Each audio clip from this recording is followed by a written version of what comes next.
তাদের কাছে আকল আর তানাবির রহমানের কিতাব আছে ব্যাপারে।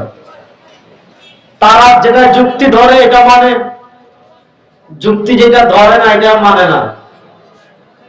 আল্লাহ তাআলা পবিত্র কোরআনের সূরাতুল হজ্জের 5 নম্বর আয়াতে বলেছেন, ইন কুনতুম ফি রাইবিন মিনাল বাস। তাদের যুক্তি কি যে আমি 1000 বছর থেকে কবরে থাকবো, মনে করেন আমার গোশত মাটির সাথে মিশে যাবে, আবার চামড়া মাটির সাথে মিশে যাবে, আমার হাড্ডি মাটির সাথে মিশে যাবে, আমার সবকিছু মাটি খেয়ে ফেলবে, আমি আবার সৃষ্টি হবো, এটা কি সম্ভব? যুক্তি ধরে না। আল্লাহ বলেন ইন কুনতুম ফি রাইবিন মিনাল বাস, পুনরুত্থান নিয়ে যদি তোমাদের সামান্য সন্দেহ থাকে যে আমার গোশত মাটির সাথে মিশে গিয়েছে, আমার চর্বি মাটির সাথে মিশে গিয়েছে, আমার হাড্ডি মাটির সাথে মিশে গিয়েছে, শোনো, ফাইন্না খালাকনাকুম মিন তুরাব, তোমাদেরকে আমি ডাবর থেকে সৃষ্টি করিনি, তোমাদেরকে আমি স্বর্ণ থেকে সৃষ্টি করিনি, দামি কোন জিনিস থেকে সৃষ্টি করিনি। ফাইন্না খালাকনাকুম মিন তুরাব।